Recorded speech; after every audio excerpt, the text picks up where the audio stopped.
Hello, everybody, and welcome to Meten and Gary's financial review. Um, Today, we're going to be doing something different. Actually, Meten, introduce yourself first. Uh, this is Meten here of Plutonic Planes, and today we're going to go over Gary's doing the introduction. Go ahead, Gary. Um, so, and I'm Alternative Interactions, by the way, but you probably knew that anyway, because it says it in big letters down there. Um, Today's a financial review show, and what we mean by that is that we've done a few prediction programs now, September, October. We may probably even done one in August. I can't remember now. We've done quite a few. We've been quite busy, and I've been getting a few emails and a few messages saying it's all very good you doing this prediction stuff or what could be coming, but we're not really seeing anything. And I agree that in the mainstream press, you are not seeing anything because they don't want you to know. So what myself and Meten have done is looked. I've been taking a note of things that have been going on, and I've put together a list that we'll go through of some of the key points of what we're seeing happening. And so what we're talking about is fundamentally a snowball at the top of a mountain. And as this time, so the slope is time, and as this snowball rolls down this mountain, it's getting bigger and bigger and bigger to the point where certain things can't be stopped. And the we're going to try today to show you how this snowball is getting bigger and bigger and bigger in what we're seeing. So, anything else that you've got to add before we get into it, then, Miten? No, that was brilliant, Gary. Let's do it. Thank you. So, the first one on the list is good old Argentina. And Meten and I did a program, and we said around the 22nd, 23rd September, um, new moon from memory, we were going to see something fairly large happen. You know, we were going to start seeing something in the collective. And what we actually saw was Argentina collapse. And I would say that's pretty darn big when a country fundamentally goes broke. Um, Now the US rallied and into support of the country, initially offering billions and billions, and then pulling back a bit on that one because they realised what a black hole there was there. But something that did happen was the president Millet was personally supported by Donald Trump to the tune of between 20 and 40 billion dollars. And he did this to maintain stability within Argentina, but also because I should imagine of the minerals, location, and the need to maintain some sort of support in South America. Because whatever Donald's saying at the moment, Donald is not really very well supported. And as we go through the list, you'll start to see um, the kind of dodgy situation that America's in at the moment, in many ways. Now, it's very interesting that, how can we put this? The opposition leader, 3 days after Millet was given, 20 to 40 billion to maintain his presidency, the opposition leader just dropped down dead with a heart attack. Very handy, wasn't it, for the election? Okay. Now, the one thing that probably many people have missed, though, is that even though Argentina collapsed, the farmers had just sold huge amounts of soybean to China. American farmers, who normally sell the soybean to China, didn't because Mr. Trump upset China with the tariffs and China went elsewhere. And so American farmers have got silos full of soybeans that they can't sell because Argentina's already undercut them. And yet Trump is supporting that country. Trump has also done a deal with Argentinian beef that will be flowing into America cheap Argentinian beef. But what about the domestic beef? So I do understand that some subsidies have been paid to American farmers, even though um, the federal government is shut down. And I think that was his hand was forced on that one because if he didn't, then fundamentally America's going to lose their farming, and they've still sat on a lot of money's worth of soybeans that they can't sell to anybody. So the Argentinian thing, although at first glance looks as if it's kind of when you start looking at it in a financial sense and the implications from what's gone on, was it really a good deal for America in the short term? Probably not. So that's the first one that I wanted to point out. We got, we actually got something completely right.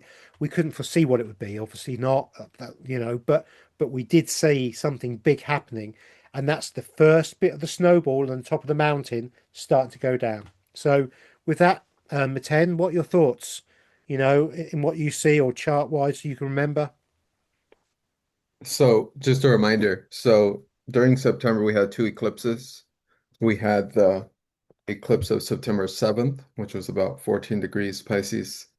And then we had the eclipse of September 21st, 29th, which was about, tw no, sorry, September 21st, 22nd, which is about 28, 29 degrees Virgo. And so it's Mercury and Jupiter ruling those two eclipses. And an eclipse is a moment where the life force energy of the sun is blocked out. So it's when everything is hidden and a plot is incepted. Like there's a plot that occurs and no one can see what it is and how it will manifest in the world until later on. With Argentina, it was right away. It was a couple days later, I think, for September Yeah, 23rd. And it's fascinating because these are plans, these are plans and plots that need to occur as steps towards February and March of next year. And I say that because, as I've been saying on my channel and in collaboration with Gary, is that we're all moving towards the completion of this Aries vanishing point or the Aries vortex. And what that means is a new vision is being formed and a new practical vision is being set up. But in order for that to happen, there's a lot of things that have to be destroyed and transmuted by Pluto. And so these eclipses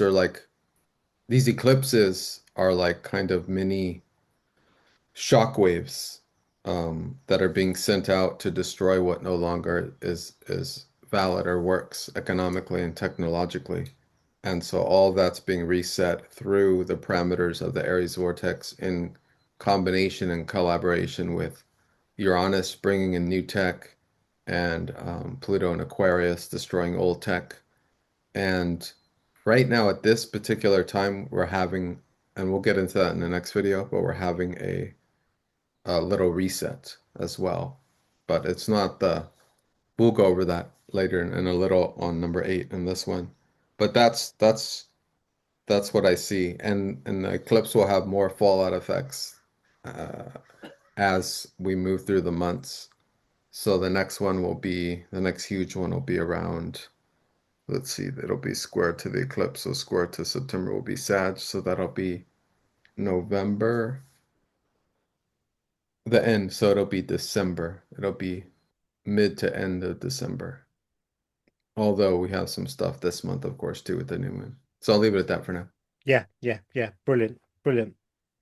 So the second one, which I think is really worth raising, is what happened, and I can't really remember. I know this was would have been kind of in that show again, the Argentina one, because I think it was Octoberish, but I can't remember.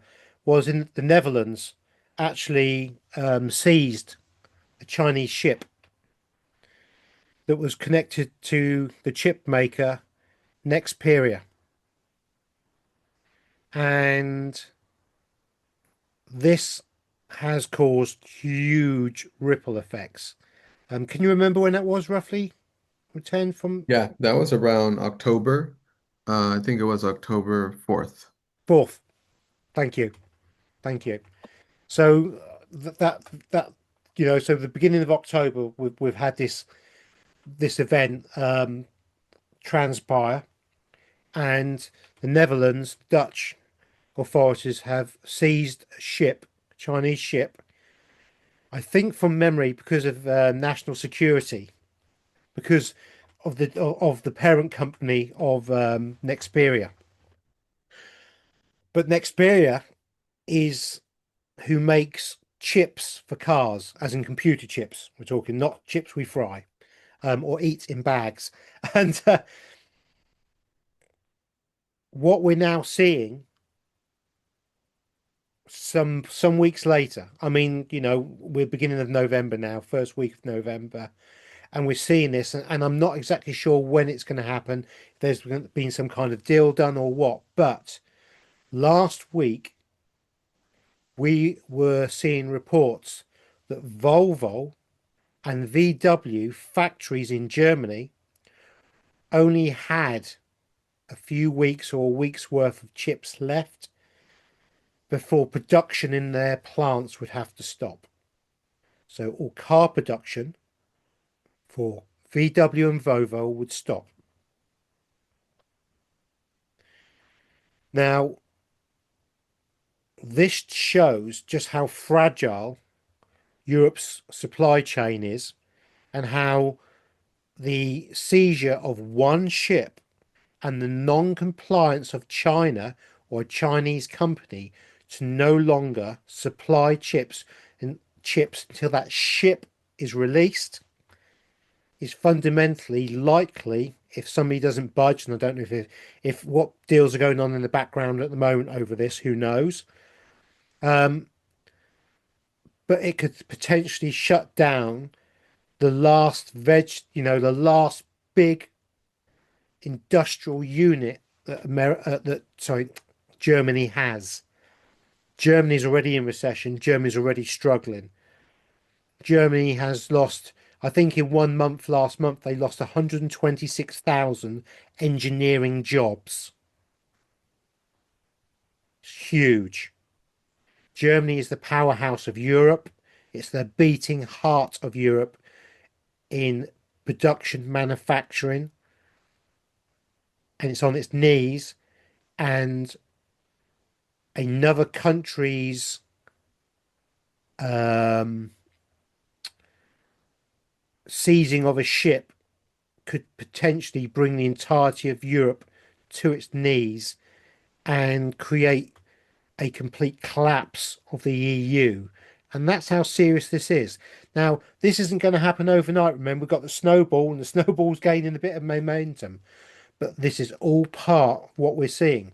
So when you were saying, oh, we're not seeing anything in the financial, when the GDP of a country is being severely affected and tested just because they can't get hold of one small item, it shows you how fragile the entire system of Europe, manufacturing and the supply chain really is.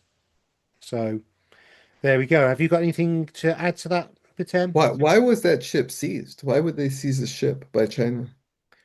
Because the parent company of Nexperia, who's a chip maker or something, was involved in potentially spying or producing probably chips for Russia or whoever else, and they were unhappy about the their sovereignty and their security, I believe. Okay, thanks for Yeah, that. yeah. So that they've secured their sovereignty by potentially shutting down Europe's manufacturing centre to create a financial crash for themselves. So they've done very well with that one.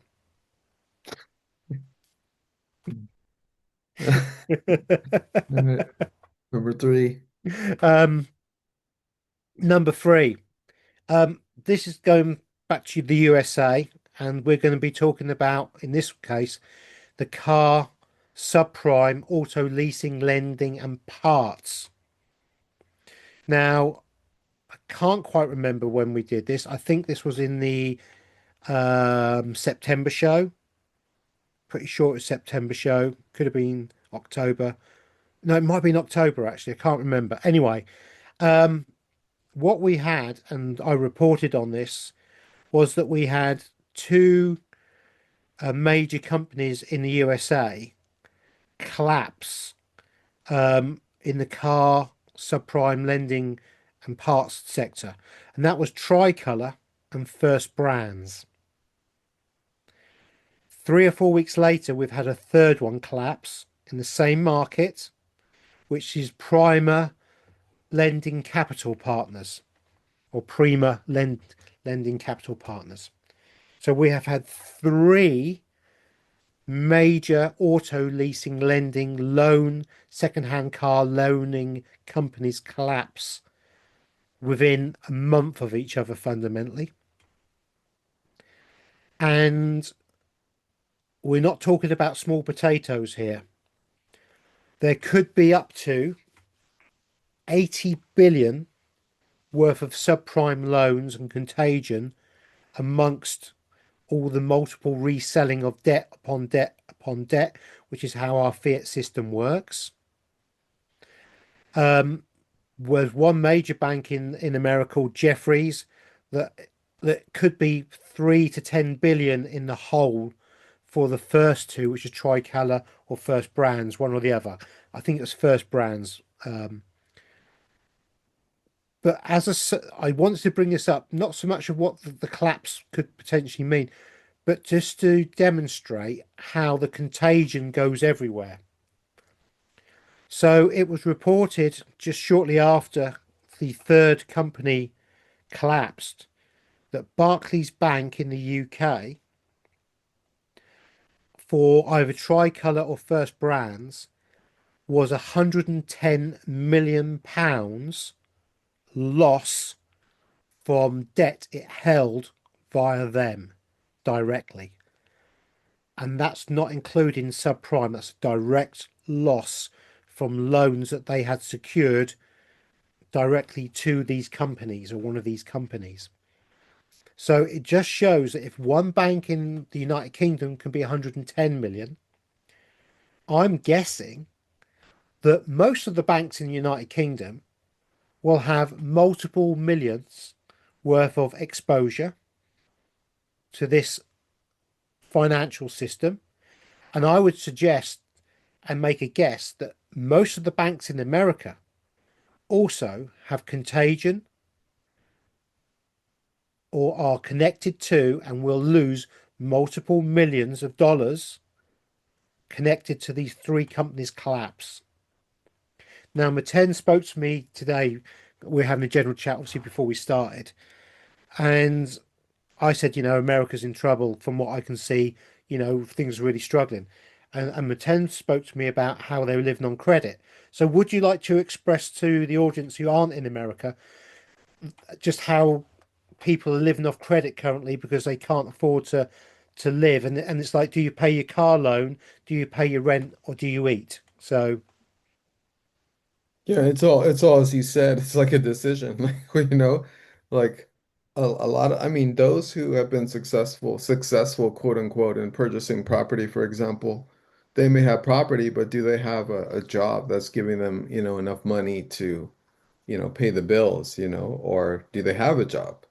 And are they having consistent income? Because you still have to pay the sales tax, for property in the United States. And if you don't pay the sales tax, then you don't own the property somehow, right? Because really, no one owns much if you don't pay the sales, the local taxes. So, especially the price of imports, the price of food, the price of even local beef, all that is like very high right now.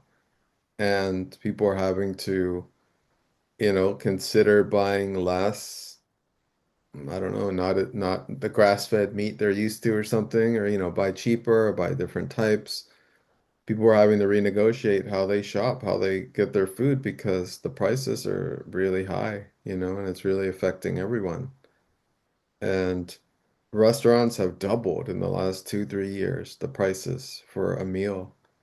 And this is like, half of it's subpar quality food, and they're still doubling and tripling their prices at local restaurants. And, but there's also really good quality food too. So it's very strange. It's like if you go out and you want to buy food and you're going to pay a lot of money, it's like you'd rather spend it at a nice restaurant with quality food because all the restaurants are charging astronomical prices, and they have to just to stay afloat, just to stay afloat. And the debt is everywhere. Everyone has debt that they're dealing with, it seems, on some level.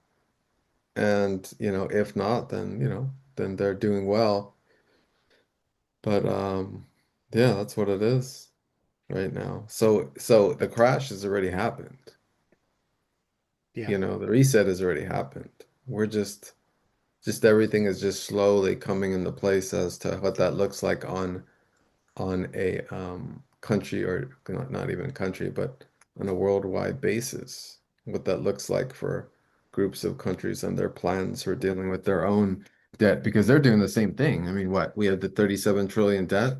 That's like that's like all of us are holding that up.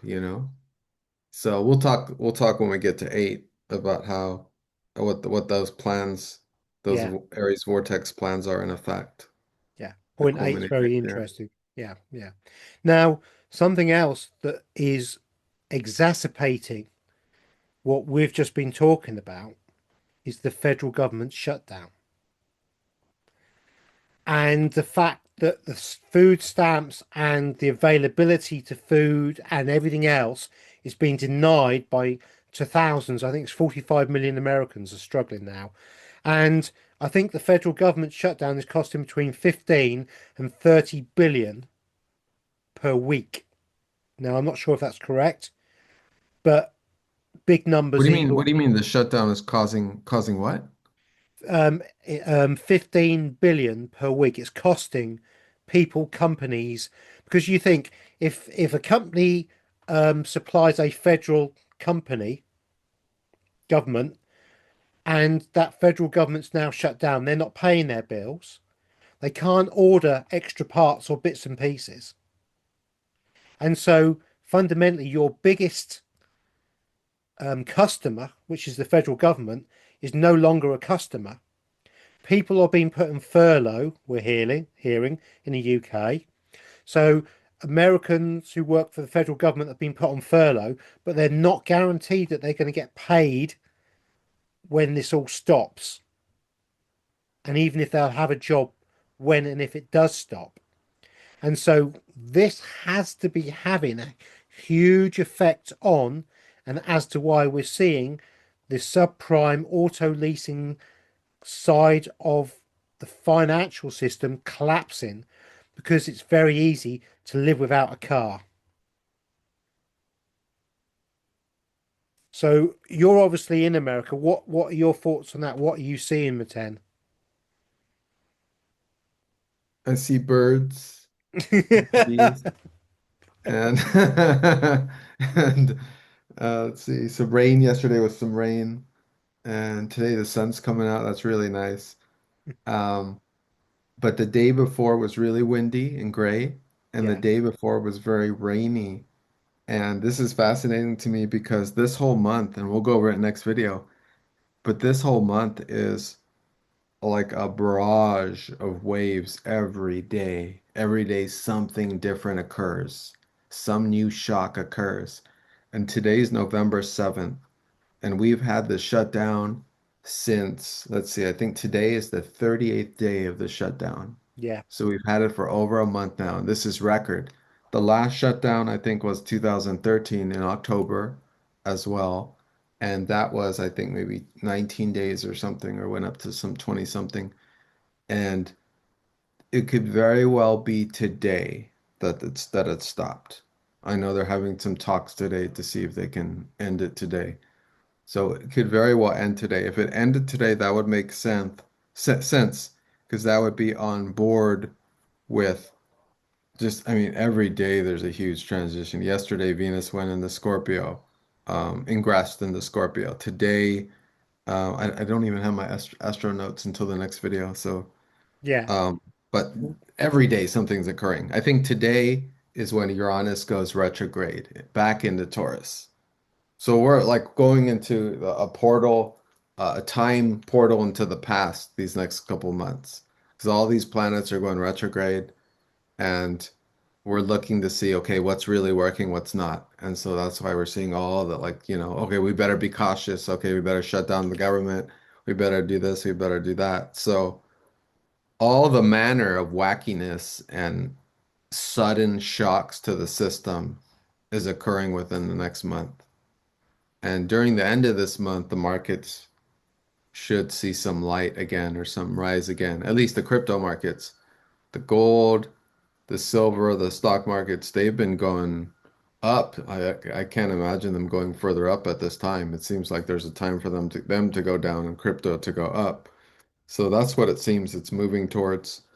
But yeah, I'm not seeing anything on the streets quite yet, but there's rumors of it. There's rumors of a lot of protests in some areas definitely do because I mean people are depending, they depend on those food stamps, to survive the day to day. So, I don't live in a major city area, so I don't see the on hand. I visit cities, but I don't visit major cities, like a San Francisco or something. Not often, anyways.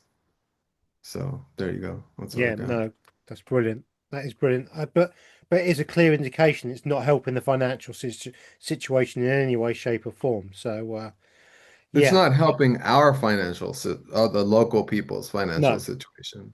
I no, don't know what it's doing for, you know, I don't know what they're doing with it. no. I Something. mean, if they're not spending the money on wages, that money must still kind of be there or not. I don't know. And so where's that gone? Where's it going? Who's having that? I don't know. You know. Yeah, we'll get back to that in number 8. Yeah, I think we will because number eight's a real doozy. Right.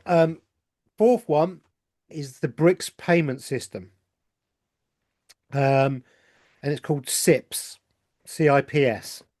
And interestingly, sorry if you hear fireworks. It's in England we how can I put it? We like to set fireworks off a week before November the 5th at least, and at least a week afterwards as well. So What? Why? oh It's yeah, so weird. yeah. It's Guy Fawkes, isn't it? Remember, but and that's another rabbit hole we're not going to go into today. But So we're not. I don't yeah. remember. Yeah, but so we've got the payment system SIPS, which is the BRICS payment system. Um, on the side note, China has got its digital system working, so it's countrywide system working, which is called Renminbi, Renminbi or something like that. It's RENMINBI, and so China has got its own digital payment system going, but it's also the BRICS system. So we're going to look at the BRICS system on this, okay? But I am aware that China has its own digital system and has been, using it quite a bit, and it's been very successful. Now, the SIPS system is directly opposite the Western's SWIFT system. We're under the SWIFT system in the UK, US, EU, Australia, Canada, whatever. Okay. Now the BRICS system are now under SIPS, and the two are not comparable. So you cannot use dollars, euros, or pounds, my understanding, in the BRICS payment system. You can only use any other currency apart from the euro, pound, and dollar. Um, could be wrong about the euro and the pound, but certainly the dollar is 100% not able to be used. And if it's not Swift compatible, we use Swift. So there we go. Um, now, the SIPS now supports transactions across 185 individual countries.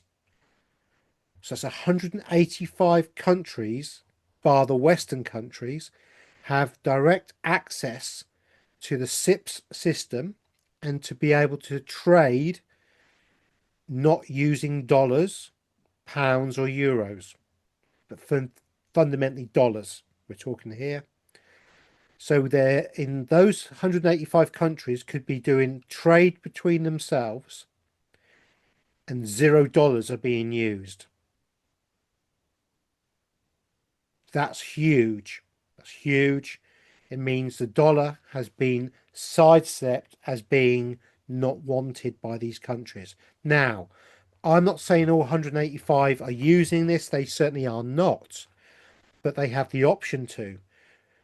Um, And obviously, we know that the BRICS SIPS system, if we can remember from previous chats, is backed by 40% gold, silver, other minerals, copper, ores, whatever the country has, oil included. Okay, so it's a mixed bag of stuff that guarantees that whatever happens, 40% of that 100% is backed by something that's tangible, which is a step forward to what we have with the dollar, which is backed by unicorn farts and fresh air.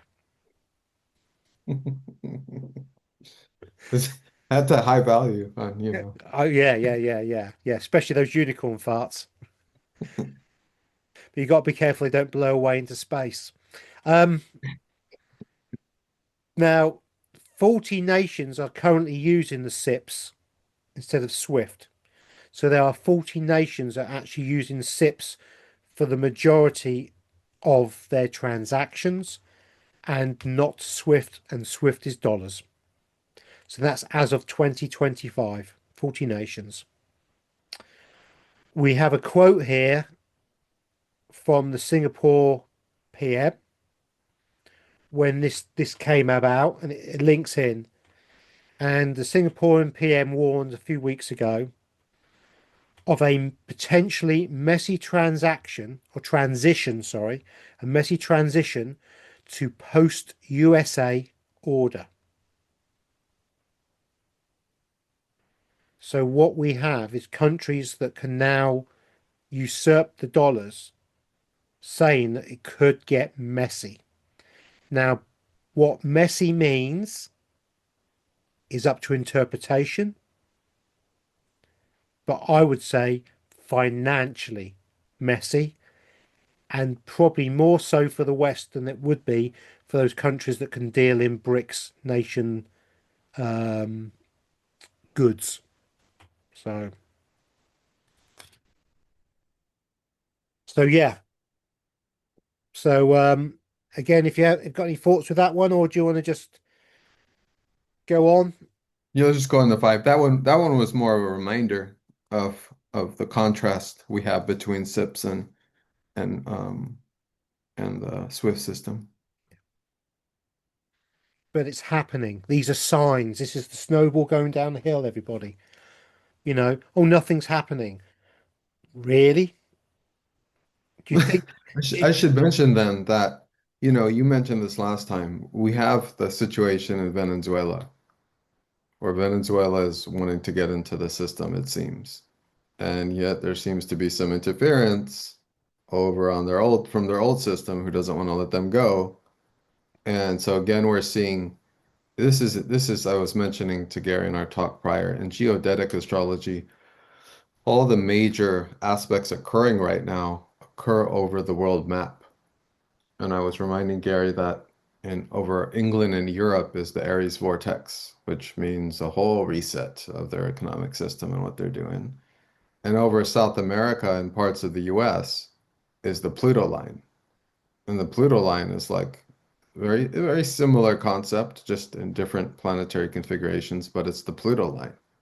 So it's where old inauthentic derivative ways are being destroyed and new economic financial things are being implemented. So we will see a return to this, what we've seen in the past, which has always been the truth, that South American countries are largely run by unstable governments because they're controlled derivatively by other financial systems, foreign financial systems. So we're seeing that with Argentina. We could see that with Venezuela next. We could see it with others.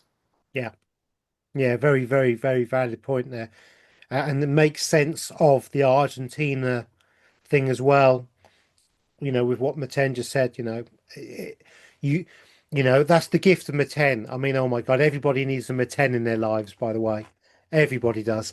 I don't want to duplicate or digital double myself. No. No, true, true, true. But it's these golden nuggets that make this program slightly different and stand out from everyone else because Meten's able to demonstrate in different ways, in different angles, what's happening and what we can physically see happening. And when you marry the two together, hopefully it gives you, the wider audience, a better perspective on what's really happening. And the more informed you are, the more you understand, the less fear you have over seeing some of these headlines that could be coming out in the next weeks, months, you know. So there we go. So thank you, Maten. That was brilliant, brilliant. Point five, or five already. The pointlessness of tariffs. Now, the USA has been going around threatening tariffs on everybody and has even made some new trade agreements. I would say 90% of the new trade agreements, even though something was signed, have not been ratified and have not happened. And some, like the US EU trade agreement that was done with van der Leyen, and we like to call her Vanda who lies because she really is quite foul. Um, Fundamentally, she tore that agreement up a week or so days after that agreement was agreed with Mr. Trump. So one of the things that we can really look at, and I have figures for this, okay, to demonstrate my bold pointlessness of tariffs, is China. Now, the tariffs and the issues with China have been going on, and obviously we have the chip issue with the EU. But regardless of that, Chinese industry profits, so we're talking about profits here, surged to 21.6% in September.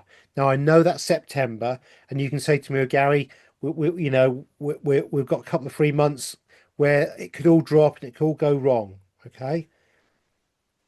But 21.6% profits in September was the biggest increase in almost 2 years. And this is because, in my opinion, from my observation, when Donald Trump threatened India, India, being a BRICS nation who didn't particularly get on very well with China, decided to jump in bed with China, and the two nations have become tighter and tighter and tighter and have fundamentally disregarded the USA and its big stick and carrot approach. And we're now seeing India forging closer links with China than ever before. And I think last week or this week, we saw the first direct air flights from India to China for a long while. So they are now entering into tourism and trading using SIPs, which means no dollars. And these are powerhouses of industry and certainly hold huge amounts of certain materials that we'll go into in a little bit later. Now, during this period also, while Trump was threatening tariffs, there was something called an ASEAN meeting. I think this was in Thailand or somewhere like that. And ASEAN stands for the Association of Southeast Asian Nations. And it was 10 countries, it's now 11 because they accepted another one into them. So it's now 11 nations. 11 countries, and they have trade agreements, but just not trade agreements, free trade agreements. And it's very likely because China was there and China's not part of their group, but China was fully involved in the ASEAN meeting. And with China being fully involved in that meeting, it's very likely that China was promoting the BRICS part of their nation stuff and the CIPS payment system for these nations to continue to trade tariff free amongst each other, not using dollars.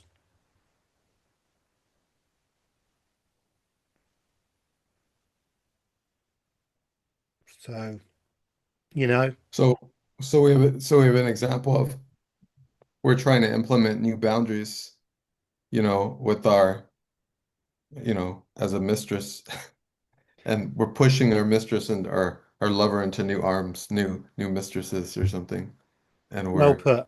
Yeah, and we have no bridge anymore. So we're just supporting the new binds, the new ties, the new bridges that are like, oh, you wanna play with us? We'll go play in another sandbox. Oh no. Like the bullying is just not working anymore. The old strategy is done. They have to find a new authentic way to deal with this. And you wonder how much of this is intentional because they have their plan, which we'll get to in 8, you know, yeah, if we're understanding it at all. yeah. If we are, yeah, yeah. Sometimes it feels like we have blindfolds on as we're walking through this, but that's a great analogy, Meten. I mean, yeah, you nailed it. Scolding the mistress, and the mistress runs off to somebody else. It finds a new lover, a new financer. Wow. Yeah. So the fact that China's got record profits in its industrial sector, just for me shows that China knew this was coming. They're not stupid. That years and years and years ago, the Far East were certainly the whipping boys of the West and were definitely taken advantage of by the West. But the Far East has become sophisticated and they have learnt over many, many years and now produce and control huge, huge things, which is what we're going to come on to next. So I'm going to stop with that. But the game's changed. And has the Westerns games changed? No, it's the same old story.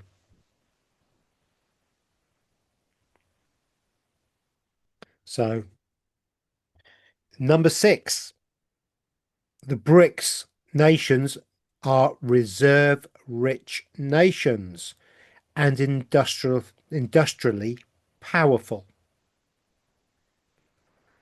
So, you've scolded the mistress and she's run off to a bloke who isn't just another lover. He's built like a brick shit house, goes to the gym all the time, and he's got loads of money and he's got loads of natural wealth. Didn't you do a good job? And this is now what we're seeing. Okay. The BRICS nations are not following the green agenda. They're not hampering themselves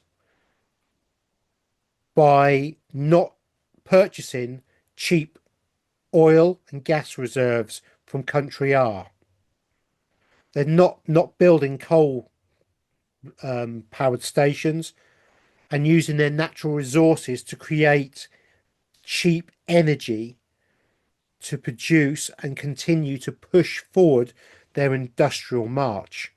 In the UK alone, we produce less oil this year than we ever have, but we purchased the majority of our oil at a higher price than we can produce it from Norway, so we could offset our carbon footprint.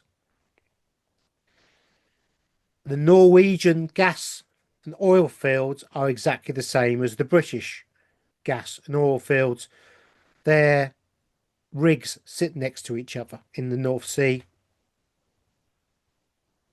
And yet here we are tying our own hands behind our backs, playing a game where we're deliberately disadvantaging ourselves. Okay. Now, when we look at the cargo ship that the Dutch imported, or sorry, not imported, seized on the chips, that was fundamentally tying their hands behind their own backs again. And we continue to see this policy of the mono government of the West continuously taking down the Western nations and trying to create a third world society.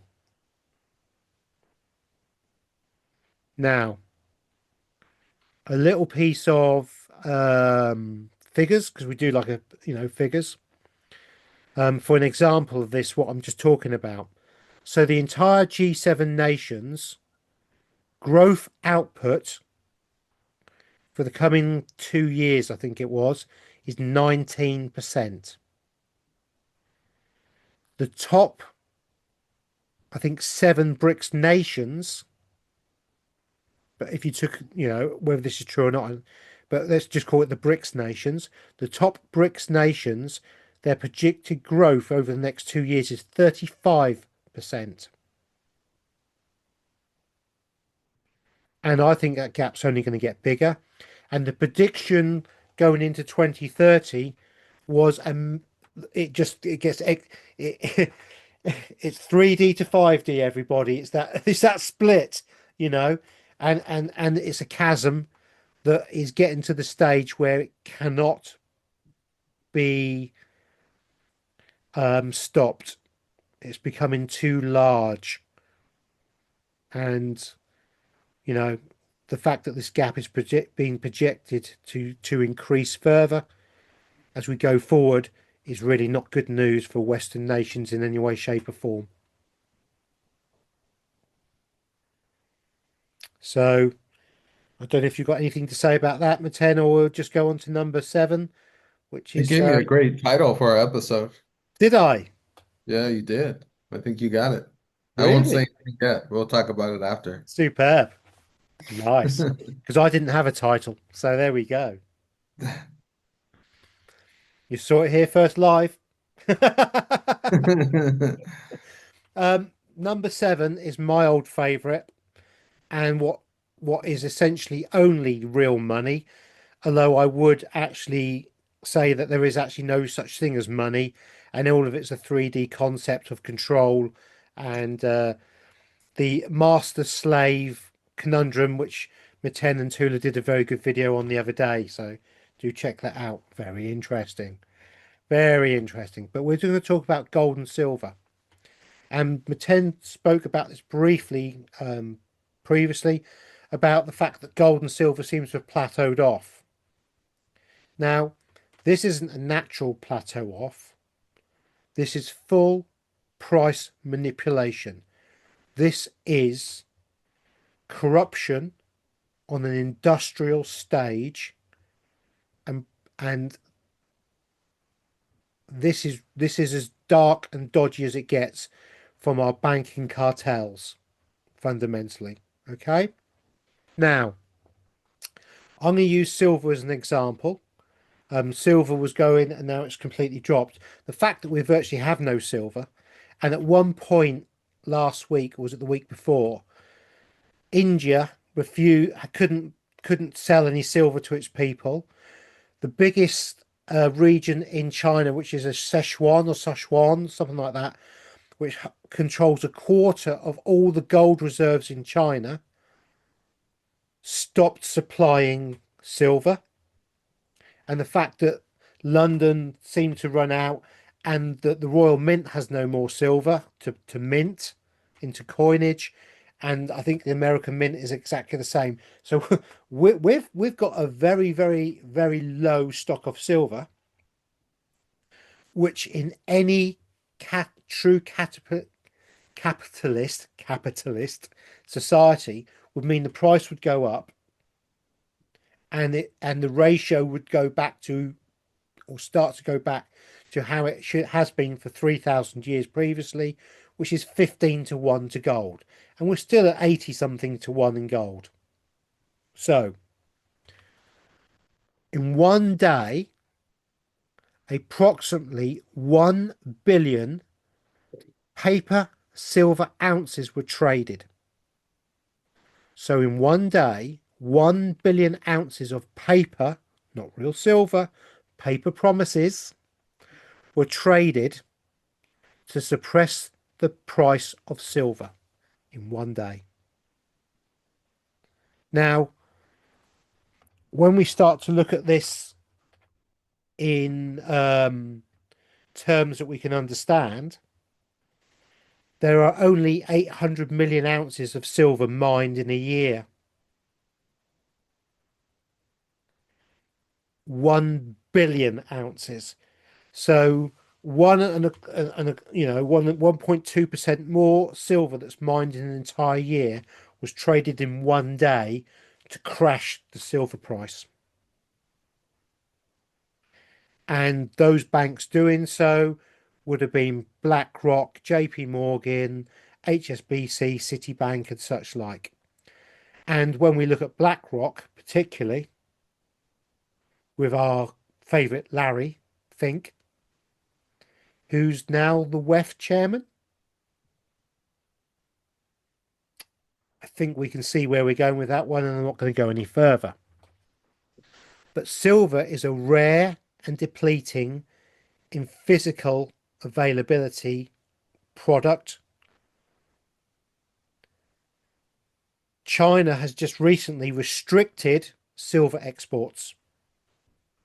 So China is the biggest refiner of silver in the world, and they're restricting the amount of silver that now leaves China. China exports 0% in gold.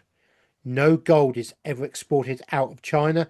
And I think China is one of the biggest producers of gold, got the biggest gold mines, some of the biggest gold mines in the world in China, and zero gold leaves China. Now, to put some perspective on the purchasing that's been going on gold via official narratives, in the first 3 quarters of 2025, China purchased 591 tons of gold. India, in the first 3 quarters of 2025, purchased 462 tons of gold.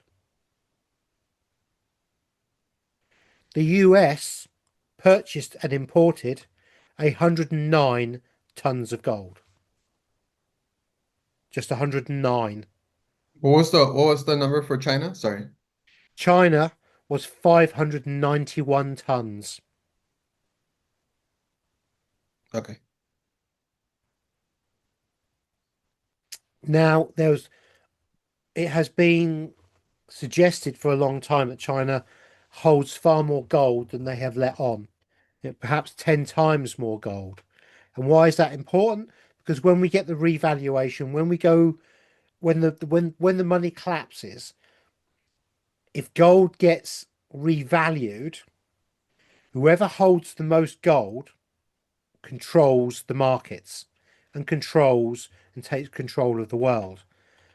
Now, there was a program very recently, and the upshot of that was that this gentleman worked out that China probably has, due to its zero export policy on gold, 38,000 tons of gold. That's 38,000 tons of gold. The USA holds 8,134 tons.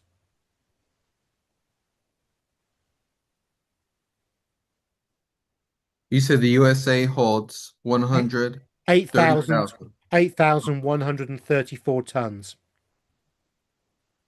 Got it. Allegedly, because Right. because there still hasn't been an audit done, and no one actually really knows how much gold America holds. Because there's very, very strong rumours that Fort Knox was emptied, the gold sent over to London, where gold could be resold hundreds of times over per bar, as in America you can only sell the same bar 3 times. We're talking paper gold now. And China and other countries purchased the gold and then got delivery of said gold. And that gold is currently being worn around the necks of Indian and Chinese housewives, Thai housewives, Vietnamese housewives. So, however much America really holds or doesn't hold, I don't know. But I think we're playing a game of poker here. And China holds 4 aces. And I don't know what the hell America's holding in its hand because, do they have a royal flush or do they have nothing? I suspect they hold nothing in their hand. We'll determine that by our assessments of number 8. Another point on this is the price suppression of gold and silver has allowed the purchasing in huge volumes of gold and silver into India, Russia, and all the other BRICS nations and anybody else who wanted to purchase it. So the suppression of the real money to maintain the fiat currency's value has been seen as a gift horse, and you never look one of those in the mouth. And so that's why we see China's 591 tons of purchased gold so far this year, and India's 462 tons of gold this year, compared to the USA's 109 tons of purchases. And were those purchases 109 tons actually purchases, or was that gold that they already owned that just came back? I don't know. Yeah, we don't know that. We don't know.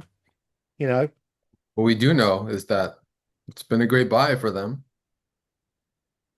And and so if number 8 is such, then why? Why would it be such? How does that make sense? the last point of 7 that I will make is the USA declared silver a critical mineral recently. That means the USA government has now recognized that if they don't hold stocks of silver, the American industry stops. Finished. The federal shutdown means that no work has been done on this. And in the meantime, silver drains away. Physical silver has been drained away by India, China, and everybody else. While America sits with the department shut behind the game yet again. Something that's also been happening is when silver is mined, it's often a byproduct. So all the easy silver that can be mined has already been mined. And silver sits on the upper layers of the earth. So it's relatively easy to mine, and was. Now, in our favourite countries in South America, they have mines that mine all sorts of different materials, and silver is a byproduct. And the byproduct before it's refined is called a doré bar. And a doré bar could be 50% silver and 50% bits and pieces, non-silver. And these rough bars don't count when you send them from country to country. The only silver that's counted is the 99% 100% pure silver, the refined stuff. So what has China been doing? China has gone into every single mine in South America, offered them double the price on doré bars, and had them shipped to China.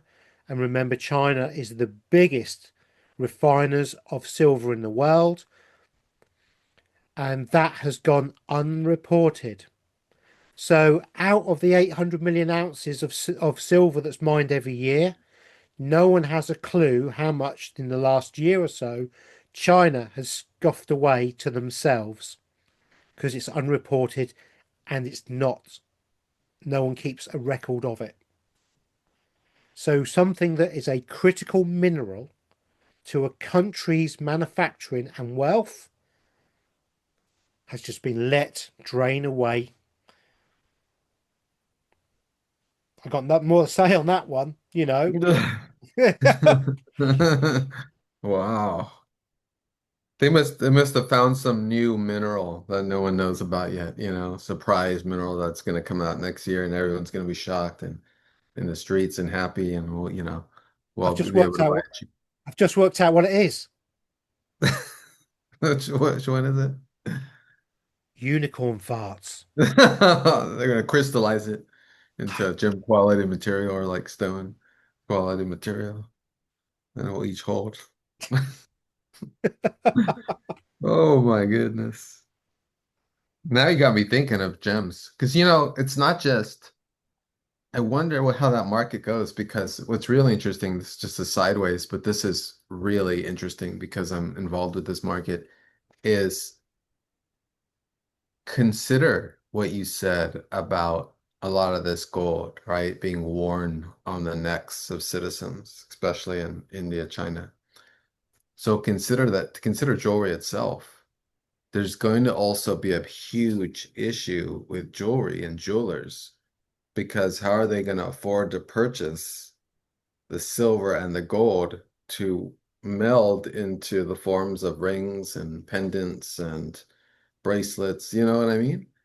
So and it's already occurring. I'm already seeing this. And so this is it's just very interesting. And, and not just that, but the fact that gems, a certain form of minerals there's not just gold and silver, there's others, right? There's copper, there's palladium, right?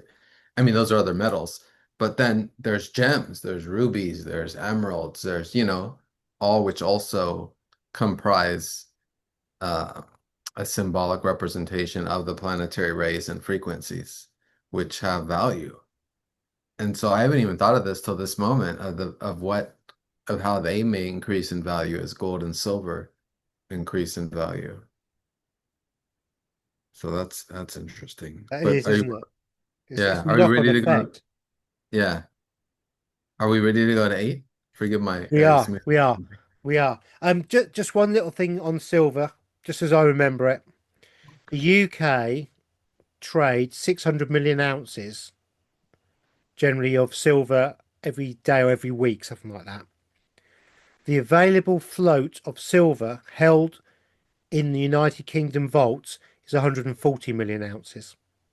So they're trading 600 million ounces a day, fundamentally, a day, when they only hold in total 140 million ounces. How much are they trading a day? 600 million ounces. Got it. So more than double. Yeah, triple actually, almost triple. I can't even say it. Move the teeth. Triple. Triple. That's the word. Yeah. So it just goes as you say. I hadn't really considered the jewelry industry and moving forward on that, but They how can't. much is They can't.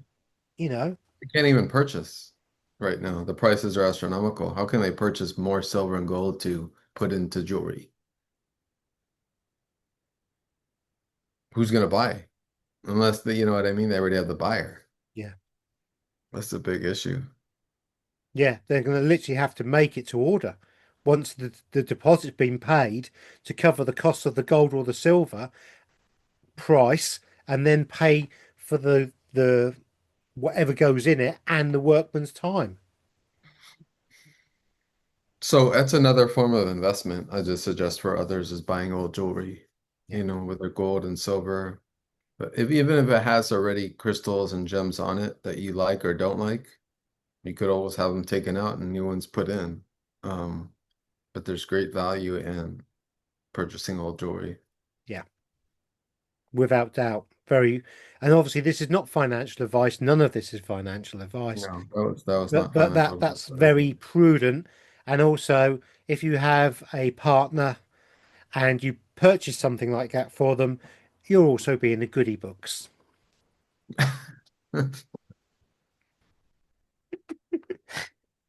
I wonder how big a necklace America would have to buy for India to bring them back again, or do you think it's gone past that stage? It's, it's too late. I think they're satisfied with their new, you know, being the new mistress to some other. Now, number eight is going to be the one. Um, so we've been demonstrating kind of the snowball effect and what's going on and things that are going on in the background that no one's really seeing, and we're putting it together. Okay. What we're now going to be looking at is the skullduggery and the sneakiness in which potentially the US is going to continue with the dollar and the use of the dollar. I'm not sure how long it will last. This is quite complex, and it took me and Meten quite some time discussing it for me to be able to express to Meten in a way he understood, to then paraphrase it back to me far better than I had been doing for the entire talk. So here it goes. For America to furnish its debt, to continue its debt, borrowing, spending, costs. I mean, I think it's what, 37 trillion or 38 trillion now, something stupid like that, isn't it? Um, Yeah, it's kind of the exact same number as purchases of gold. There was some real weird parallel that we just came upon. I was going to double check that. But go ahead. so the US has debt bonds that it's now finding increasingly difficult to sell around the world because those debt bonds have been weaponized by the European Union to benefit country U against country R. And third party counterparty risk of not holding an asset in your hand or being a country and not having gold physically in a vault that you can access that's yours is now becoming quite paramount. We're now seeing places like the Cayman Islands being one of the biggest derivative market holders of American debt. The other really big one that we're seeing, and by derivative market, what I mean is um, if you had a pound, you could borrow £1,000 off that pound, and with that £1,000, you could borrow debt bonds. And once you've got £1,000 worth of debt bonds, you can then borrow £1 million worth of debt bonds from the £1,000 that you use as collateral from the original pound. And then from that million, you can then borrow more again and more again and more again. And fundamentally, I think it was the market sniper worked this out that for £250,000, you could have £6.8 million worth of debt bonds, American debt bonds. So it's astronomical. And I could be wrong there because it could actually be 6.8 billion on £250,000. I mean, and we're talking stupid figures. So the American debt is being purchased by its own self, and I think other countries have now got wise to this and realised that the American dollar is actually worthless.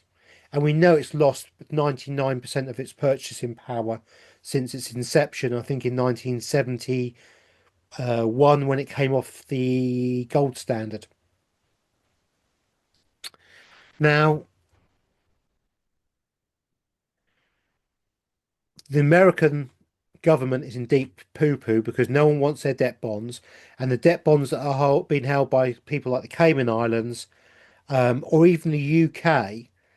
The UK holds an awful lot of American debt bonds, but it has been suggested that the purchase or the money that came to purchase those debt bonds came from the Fed.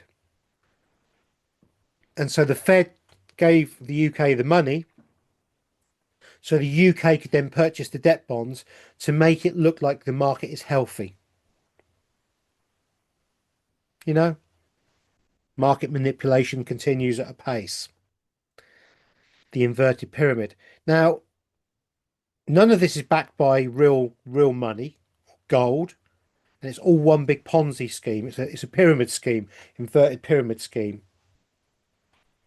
Now, in comes the knight in shining armor, crypto to the rescue, or stable coins. Now, I know I know there's going to be people out there who are into their crypto go, stable coins aren't this, and Bitcoin isn't a coin, and this isn't that, and this isn't that. I kind of understand that, but for the benefit of what we're trying to talk about, because it's very complex, crypto, Tether, and stable coins are all crypto. Um, just to make it easier for us to be able to express what's going to be going on. Okay, so when we talk about stablecoin or Tether, I'm talking about cryptocurrency. And if we're talking about Bitcoin, even though it's not technically a cryptocurrency, it's a cryptocurrency in the terms in which we're trying to express what's going on.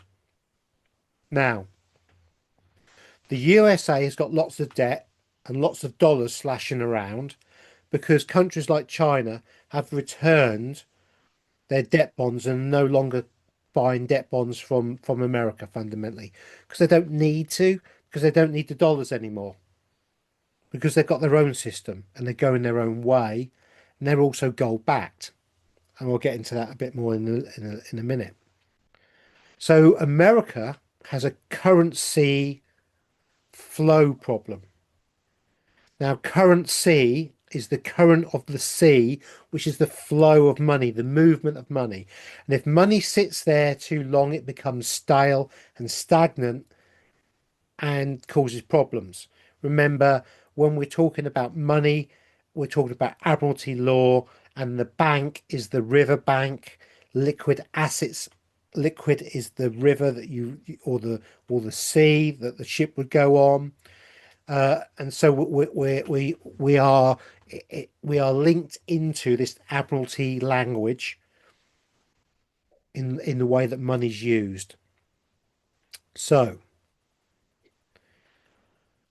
America needs to get its money to flow, and America needs, this is the government, America, not the people, the government needs to diversify out of debt bonds,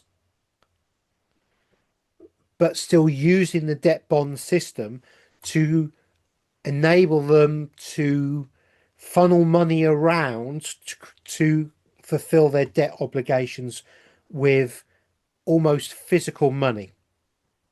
So if you can imagine that a debt bond is created money out of fresh air that the government promises to pay an interest rate to whoever holds it when it matures. But the money is created, that debt bond is created out of fresh air fundamentally, because it's not real money, it's debt. And so what appears to be happening, and Tether, I believe, was the first dry run of this, is Tether started to purchase American debt bonds. And they were at one point the third biggest purchaser of American debt bonds. And those who ran Tether were given, and Tether is connected to Bitcoin. It's all part of the blockchain system.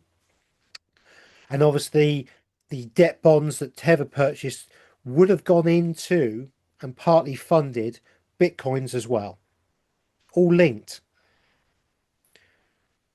But those who controlled Tether were given a little bit of a bonus for doing this trial on the American debt bonds and holding these American debt bonds.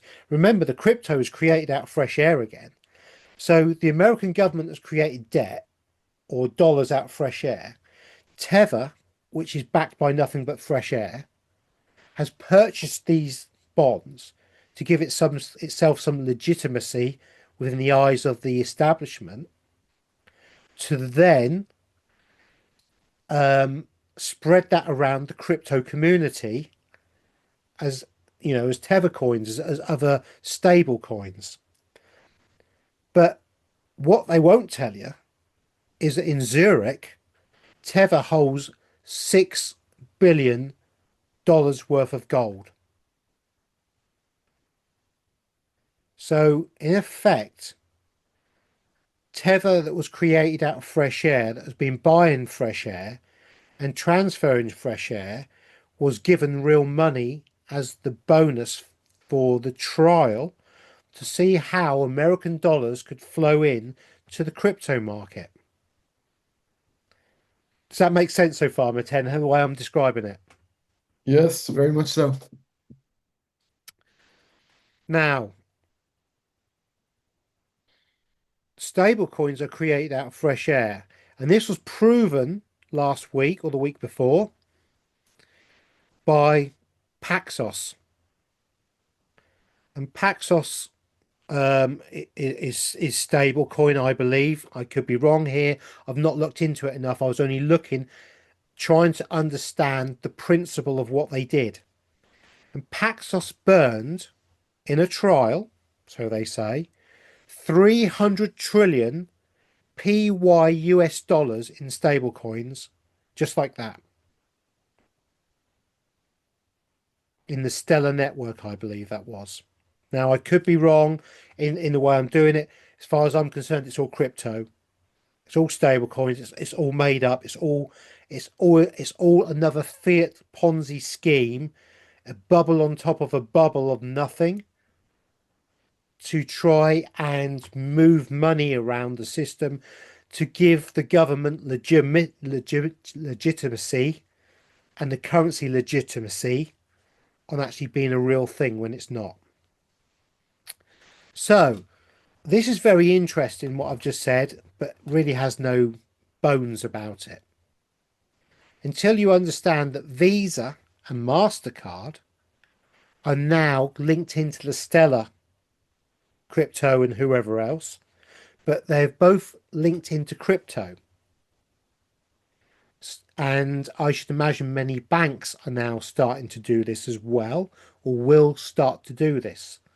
So your debit cards, or let's stick to credit cards, it's easier. So your credit card is now being linked to crypto coins, and the crypto coins are American debt. So every time you use your MasterCard to make a purchase, you're actually making that purchase in crypto coins, stable coins, stellar coins, whatever it is, which is actually American debt. But you don't pay Visa or MasterCard back in crypto. You can, obviously, but the majority of Americans have to pay with dollars they've earned from their job. And so they are laundering the American debt into real dollars again because you have to pay or transfer your credits from your bank account that you've earned from your wages to pay off your credit card bill. And so they're creating a current, a flow of money, of created money and they're turning it into real dollars, which can be recycled back to the banks. And in effect, they're money creating without turning on the printing press. Because if the Federal Reserve turns on the printing press and starts printing lots of money, it will become very obvious that the American dollar is about to collapse. But if they do it via debt that already is in the system, connecting it and linking it to crypto coins, in effect, they are printing money, creating money, government money out fresh air in a very subtle way, which is no different to them printing the physical and putting it out into the system. It's a Ponzi scheme to control the American debt and to make sure that dollars are needed in every single transaction done by a Visa card or a MasterCard. Because don't forget, the BRICS nations don't need to use dollars and don't use dollars anymore. And so all that money that would have been, all those transactions that would have happened within those BRICS nations no longer does. Meten, did that make sense? And would you like to paraphrase what I've tried to say and express so that if it's said in a different way, it might make more sense? Yes. So what I understood is that I was taking some notes. Okay, so what I understood is that because no other countries, because countries have woken up and realized, hey, we're not going to buy these debt bonds anymore from the United States. It's just we're just supporting the derivative system, and we're not, and we're continuing to link ourselves through debt to the financial system of the United States, and we're controlled by them by doing this. We're controlled by their economic financial system. So now that many of the countries have woken up to that and they're starting their own systems like BRICS, using its own systems instead of the SWIFT system, America has turned to its own citizens to purchase the debt bonds. And so now we're purchasing those debt bonds through our hard-earned money, and we're paying for it through into the SWIFT digital system. And it looks like both sides have money, but at some point, in order to do the conversion, the full laundering that they want to do, laundering of it, in order to erase their debt, if that is their intent, and I guess where I'm already arriving at this, I'm going too far, I think. No, so yeah, so that's it. Yes, I understand. By already using digital systems and SWIFT and credit cards and crypto, we're already putting our dollars into buying all that debt. We're already doing it. And so now they have this giant bubble of our money, and they don't have to print more money because they have that value that they can reinvest in gold, silver, or in crypto, and then take it out of crypto once they bring it up to buy gold and silver, and then they drop it and we lose money, and then they bring it up and they buy more gold and silver and then drop it and then we lose money. At some point, well, are we going into eight? Tell me, are we in eight already or not? Am Yeah, I we're in confused? eight. Yeah, we're fully Okay, in then I'll eight. do Yeah, it. yeah. Yeah, so So, you go there, go there. okay, so it looks, this is, I made some notes, so let me make sure I'm real clear with how I share this, and then you can share back to see if you're understanding and add to it, because there's some questions I've added. So how it's understood now is the US has 37 trillion in debt, and the alleged value of gold in the United States is 11 billion. Now, it will be revalued for the current price, I think, because I don't think it's fully revalued. It would be 37 billion. Now, if indeed what we presuppose has to occur, and Gary's been talking about this for months. So this is Gary's been building up to this. So I'm just like, you know what I mean? Finally catching up and observing it in action and seeing how it's being put into action. Because we've all been hearing this with, the new laws they're passing for crypto, especially in the United States, and how they're acting on this now. So it's all coming about. And so what it is it seems in order to fully launder the money that we're buying with these debt bonds, that they're going to have to revalue gold in order to clear the debt. Now that means both silver and gold will be revalued.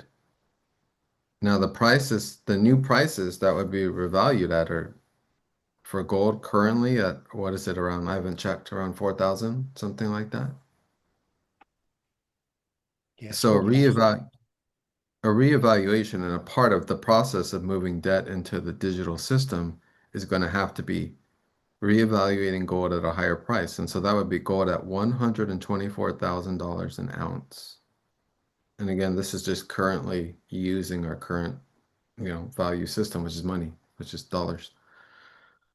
Now, that means that Bitcoin would also obviously reevaluate and also move up. And so that would be Bitcoin at, and this is from another market analyst. I'm just taking notes from his breakdown of the currency, and I'll note his video in the notes. He said that Bitcoin would be revalued at 175 million, and that would be a Bitcoin, if I'm understanding that correctly. And stable coins don't go up or down in value. They just keep a value because they're just holders. And so this means that both crypto and gold will shoot up. And this is scary because this means that those who are holding crypto okay, let me add in silver. So Gary has talked about on his channel over and over again how the historical parallel of the prices of silver and gold is 15 to 1. And that's not what it is now, obviously. Silver's price having been controlled for so long is much lower. But if it did reach that 15 to 1, then silver would be around $12,400 an ounce. And this, I don't know how jewelry would continue to be created, with such, we would just be using the jewelry we have. And if this were to happen and they were to convert utilizing our money, which is being put into the digital systems, and we have to include crypto as a part of this digital system, then as we move all our money and they now and buy their debt bonds, and now they have all this purchasing power from our money to purchase more gold and more crypto in order to continue to build and crash the systems, then at some point the derivative system of cryptocurrency itself would have to be also. In other words, the Ponzi game would be up at some point. What do you think of this, Gary? Yeah, yeah. So fundamentally, what I was trying to find was the actual gold price in the USA, because actually the gold held by the US government is not £4,000 an ounce. It's something like £43 an ounce and 22 cents, something like that. And I can't That's where actually the find. 37 billion came. Yeah, Yeah. yeah. So I can't actually find the price on Google because it won't show me that price. Strange how Google wants to hide the price of the valuation of the gold that's held by the US government. So if they revalue gold, they will give themselves lots and lots of extra money. But if they go to the extreme that that analyst is saying, it will fundamentally collapse the entire markets. And it will also make countries like China and India, the East, super rich overnight. So Yes, that was the extra step, right? We were looking at. so I don't think they're going to revalue it to that price. But I do think they need to revalue it to a level where they can get the debt bonds that are held by external countries back, because then you're not going to put crypto or Bitcoin through the roof. And so, say they put it to, and I'm just going to use a figure here now, to $25,000 an ounce. That would give them enough money to buy all their debt bonds from every single country around the world and bring their debt back into the USA. They'd still owe, you know, 30, whatever it is, trillion or, in debt, but they wouldn't owe it externally to different countries.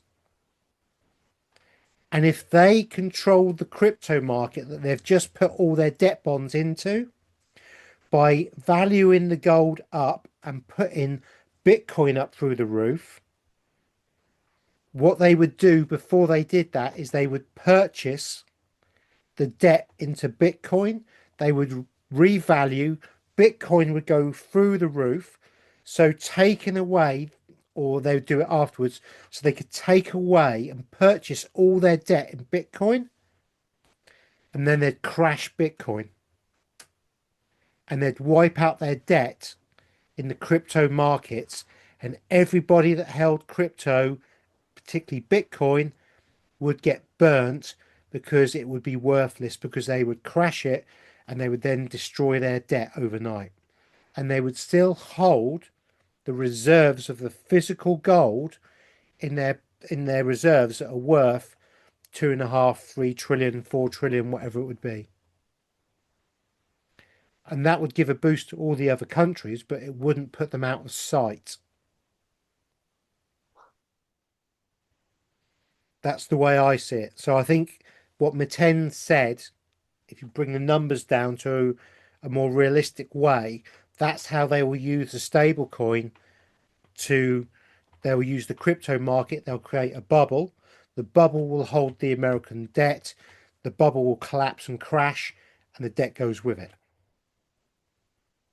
So the fictional debt that's held by the fictional stable coin would be popped with the pin, and both would go out like fairy dust, and there'd be no debt left. They wouldn't owe debt to any other country, and they would be scot clear to continue doing whatever they wanted to do fundamentally. But because China holds so much gold, it would then put China as the leading power financially of the world. And does America want to do that? No, that's why it seems on some level that they don't want to reevaluate gold that high. That they're going to continue most likely to just level it up, Yeah. and use crypto as the main means of, as you said, creating the bubble to hold the debt and collapse it. But I don't see how they can do that without gold. You know what I mean? They're going to have to like totally manipulate the silver gold markets in order to prevent gold and silver from shooting up during such a time. Yeah. And they have been, but once you revalue, it's once the American government, say, easy numbers, if the American government revalued gold at $5,000 tomorrow, gold would never drop below that level ever again. That would be the benchmark base level. And gold in the retail, not in the federal wise, could go up to 7, 8, 9, $10,000 an ounce. Now, we had something that happened again. You know me, I love my history. After the war, and it's that good old psychopath Winston Churchill again, my favourite friend. Winston Churchill did a revaluation of the gold to try, and I don't think he tried to do anything other than crash the system, which is exactly what he did for his masters. Because you have to remember, Winston Churchill was a sick Zionist. And his relatives go all the way back to the inception of the Bank of England, in fact.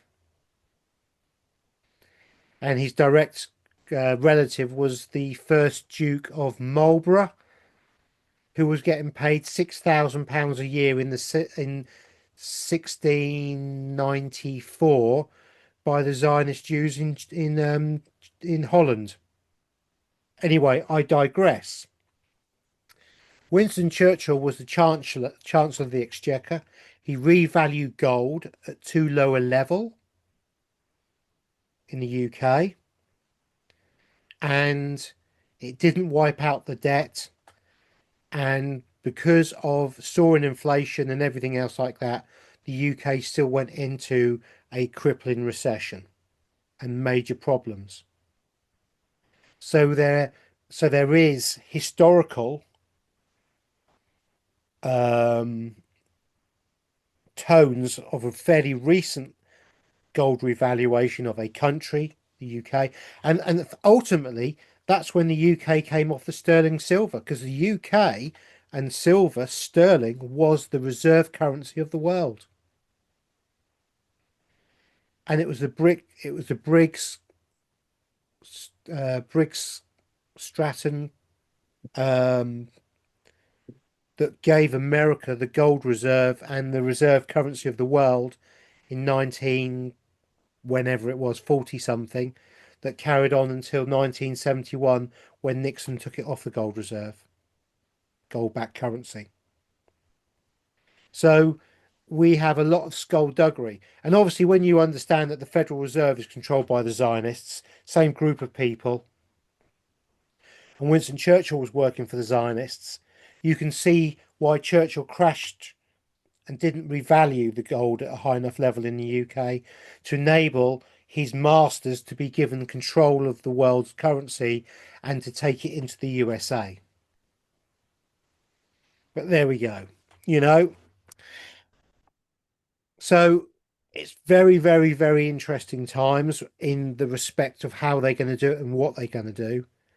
For those who are into their research, please research the gold revaluation and how it affected the UK and and what came from that. Now, there is another fairly big fly in the ointment, unfortunately, for the USA in this one. And we've got to go back to China again. Now, China has backed its digital yuan 100% by gold. And China is building vaults. Hong Kong, it's got one now already, I think, which is in operation. Shanghai and Saudi Arabia. And what that means is, by say 100% backed by gold, is that if China buys oil from Saudi Arabia in yuan digitally, pays for the gold, Saudi Arabia can trot down to the Chinese bullion exchange, the bank they've just built, transfer their digital yuan straight into that bank, and will be given physical gold 1 to 1. Something America can't do. And that's before you've even revalued, because we've spoken about how much more gold China has compared to America. America is no longer in the driving seat. And in the Western world, we're being fed a complete pile of excrement over all of this. We really are. Any nation that can afford to digitally back their currency 1 to 1 on big international trades like oil with Saudi Arabia and pay for that oil in solid physical gold because their digital yuan is as good as gold, changes the game completely again. And it's not being reported. And this is this snowball. The snowball's not snowball anymore. It's not. It's a great big avalanche that's heading down towards America, and they're playing around with blooming crypto to try and deflect what's going on, while China's got real money, real gold, and is using it in a tangible way. Now, This is we are now going to some real interesting points that many will not know about, and this is real key. I've got two major things now that are game changers, and this is the beginning of the end of the City of London and the London Bullion Metals Exchange and the COMEX in New York. This is the beginning of the end. Cambodia is the first nation to vault its gold in China.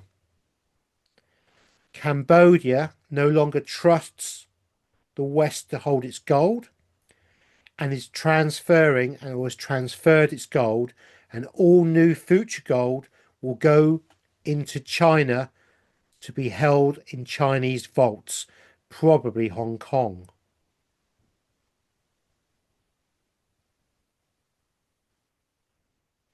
That's a world first. We also have a first where Indonesia has purchased yuan based bonds from China and has purchased $842 million worth of yuan bonds, which will fundamentally be backed by gold 1 to 1, as we've just discussed. They have chosen not to buy American debt bonds or anybody else's debt bonds, but Chinese bonds, because the yuan is backed by gold. And they've just purchased $842 million worth in yuan. These are seismic changes where we're seeing BRICS nations and the Asia trade one. What were they called again? I do apologize, it's gone out of my head. It's the, who was it? ASEAN, the ASEAN Association, the ASEAN Association, free trade. These countries are now turning their back on the American Central Reserve dollar and going to China because China is safer than America with people's money. And whoever thought somebody would be sat there saying that?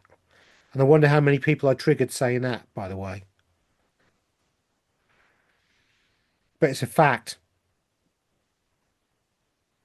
We also have another example of the lack of trust in the bullion banks of the United Kingdom, where the Reserve Bank of India has just brought back 64 tons of gold from London Bank of England. So India has just repatriated 64 tons of gold from London back to themselves. Now, I wonder if India will carry on holding that or whether they will, like Indonesia, place that in a Chinese vault at some point, because that then gives them their gold reserve backing on their BRICS nations purchases. And there's no third party counterparty risk of a Western nation stealing their gold.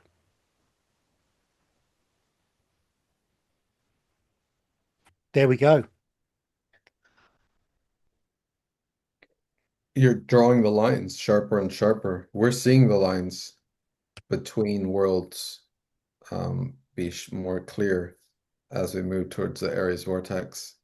And it looks like these battle lines that are being drawn are between derivative markets and real markets, between, we could say,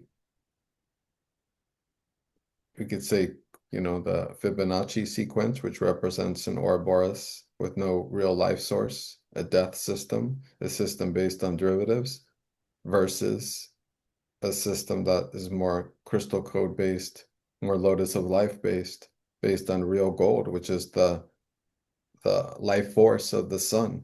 It seems like a battle between these two systems, And as we draw the line, both sides have power because America controls the derivative markets of most of the world right now. And that's starting to peel away. But it still has cards in its hand because these derivative systems are how they manipulate and launder money, and no one's stopping that. So in a way, there's more power there. I mean, to create a system that China is doing where you're equating your yuan, your digital yuan with gold, is an seemingly an honest system. And they'll just stand by that system. But what the US is doing, or seems to be doing, or will do with its playing around with creating value wherever it decides to launder its money is, I mean, it's something that manipulates and continues to manipulate. And the outcome of this is not easily seen. But I'll say that astrology portends some interesting exposés of this in the sense that the Aries vortex, as I've been saying ad infinitum, will be seeming to begin. It's to begin its culmination period once Saturn and Neptune return to the early degrees, the pivotal beginning degrees of Aries next February and March. And and as the years progress, I mean, Trump will be around till what is it, January 2029, when his time will complete. And when was the last huge stock market bust? It was 1929. So we have a 29 year right before the huge 2030 marker that they've created, that the elites have created with their conception of everything done by 2030, everything complete, their plan and plot for that. So it just looks like we're watching this continual battle unfold. And yeah, that's what it is. Anything else you have to, I mean, you said so much there, but you were more towards the end, you were showing evidence for the battle lines being drawn, you know, and for a clear contrast between derivative markets and real value. Ponzi schemes and real value versus real value. Yeah. This could be also um, re-expressed in many layers of analogies and metaphors because it's also like what I brought up before, the whole map and the territory. Which has more value, the map or the territory? Yeah. None of us even really. Oh, I'll just give a quick example. So right now in the world, as we see it, as we seem to see parts of it, because we don't live in parachutes or in the sky, so that we can perceive all the earth is as equating to the map that we're given of it. So is the map the territory? No. Is the map given more value than the territory? In a way, derivative markets would make us think so. And even a philosophical view on what it is to live in this realm, to live in this reality, would also say so. Because a map is the territory that constructs how you can get to A to B, how you can get to this place or that place. But how about the realization, and this just kind of reignites this duality, this contrast, this dichotomy, this polarity, is that the maps that we have of the earth don't match the territory. No, they don't. And our derivative systems don't match true value. So what kind of place is this? It's the place that it is, but what's the map of it? What are we being told it is? We're given the map, but the territory is something else. So very fascinating kind of ideas can come from this. But I'll muse no more. I'll leave it at that. And if you want to add anything else, Gary. No, no, we've gone through a lot of concepts there, and some of them are very difficult to grasp. And I've tried to express it in the most simple terms I can.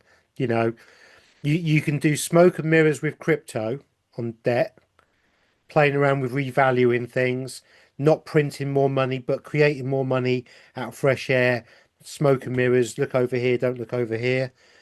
Or you can do what would be real, true money, something that's always been money, which is gold with potentially a bit of silver. But you can take a real tangible something that can be held in your hand and create a legacy with that, or you can keep on deceiving with your legacy. But ultimately, one will come out on top of the other until the other one realizes, or the people realize, that they've been played and the emperor has no clothes. Because one emperor appears to have clothes and one doesn't. And it's up to you watching this to decide which way you think that is and do some more research or not, you know. But when we understand the only real true money in this realm is gold, silver, platinum, palladium, copper, tangible things potentially, you know, but gold and silver have always been money, you know. Wouldn't it be better to hold that in your hand and have a promise of something from a government that clearly don't have your best interests at heart?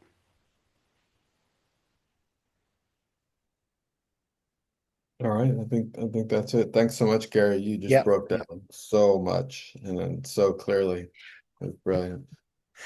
And again, please join us for our forecast video, which will come out in a day or so after this one, where Meten and I will be looking at the forecast of what we see coming on.